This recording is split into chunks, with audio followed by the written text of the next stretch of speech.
అనంగనంగనంగనంగా తెనాలి రామలింగయ్య ఉన్నాడట. అయితే ఆయన చిన్నప్పటి నుంచి చమత్కారంగానే ఉండేటోడట. ఇంట్లో ఆటలు కానీ అల్లరి కానీ ఒకళ్ళని ఏదైనా మాట్లాడినా కూడా కొద్దిగా ఒక రకంగా మాట్లాడు కానీ ఇట్లా ఆయన అందరిలా కాకుండా ఆయన కొద్దిగా తేడా అంటే కొంచెం వెటకారంగానో దాంట్లో చిలిపిగానో ఇట్లా మాట్లాడేటోడట ఎవరినైనా కూడా. అయితే ఒకరోజు ఆడుకుంటుండేట, చిర్రగోనే ఆడుతున్నాడు. అందరు పిల్లలతో పాటు ఆయన ఆడుతున్నాడు. కట్టే కర్ర ఆడుతున్నాడు. ఆడుతుంటే ఇట్లా కొడుతున్నారు. ఆ కర్రను కట్టెతోటి ఇట్లా కొడుతుంటే అక్కడి నుంచి ఒక సాధువు వస్తుండడు.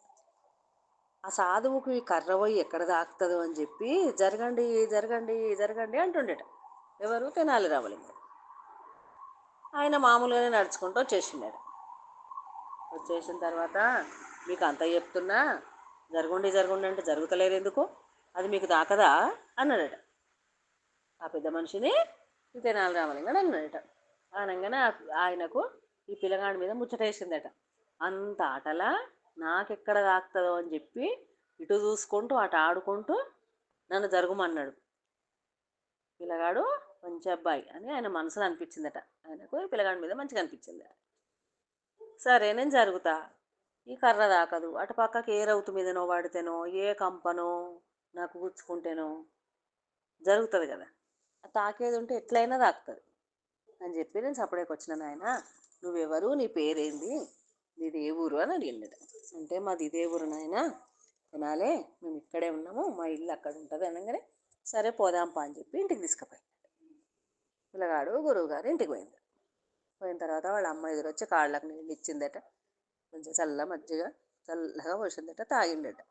కూర్చున్న తర్వాత ఆ పిల్లాడికి చెప్పిండట, నీకు మంచి భవిష్యత్తు ఉంది నాయన, నీకు నేను ఒక జపం చెప్తా, ఆ జపము అమ్మవారి ముందు కూర్చొని ఒక 1000 సార్లు చెయ్యి, నీకు అమ్మవారు ప్రత్యక్షమవుతుందని చెప్పిండట. సరే ఆ తల్లి కూడా ఏమో వాడు చేస్తాడో చేయడం తల్లి అనుకుందట మనసులో. కానీ గురువుగారు నమస్కారం చేసిండు, ఆయనకింత పండ్లో ఫలమో ఇచ్చిండు. ఆయన గురువుగారు వెళ్ళిపోయారు. వెళ్ళిపోయిన తర్వాత ఈ తెనాలి రామలింగానికి చెయ్యాలని ఆరాడమాట. ఆయనకు జపంతో ఏదో వస్తుందని కాదు, అమ్మవారిని చూడాలి, అమ్మవారు ఎట్లుంటుందో ఆమెను చూడాలి అని ఆలోచన బాగా కలిగిందట. కలిగి తెల్లవారి స్నానం చేసి సంధ్యావందనం చేసుకొని అమ్మవారి ముందు కూర్చొని జపం చేసుడు ప్రారంభించిండు. గుడికి పోయిండు, కాళికా అమ్మవారి గుడికి పోయిండు, జపం చేసుడు ప్రారంభించిండు.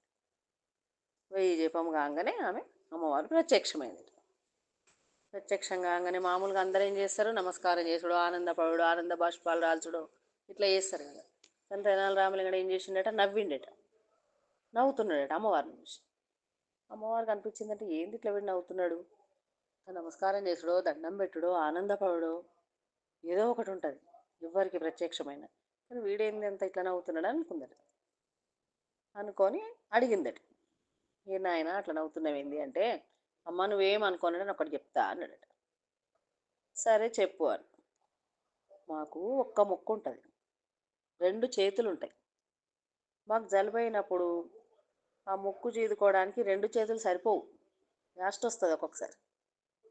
కానీ నీకు 1000 తలకాయలు అంటే 1000 ముక్కులు ఉన్నాయి, నీకు 2 చేతులు ఉన్నాయి, ఇట్లా చీదుకుంటావమ్మా అని అడిగిండట.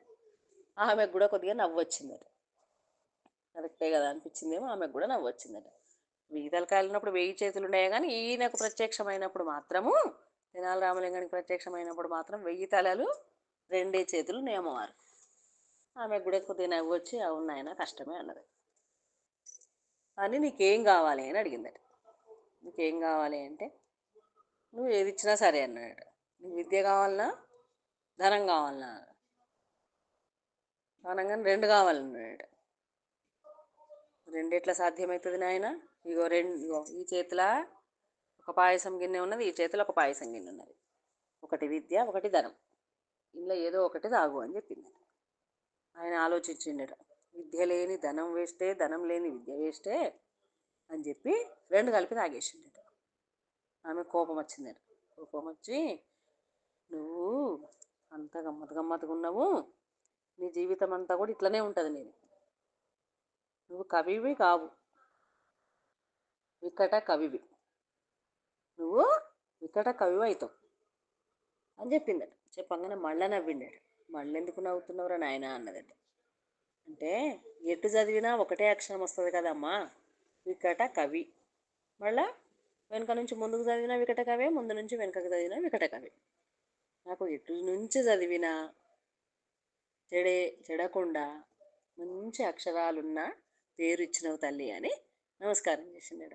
ఆమె అమ్మవారు నవ్వుకుంటూ అంతర్ధానం అయిపోయిందట. కథ కంచికి మనం ఇంటికి.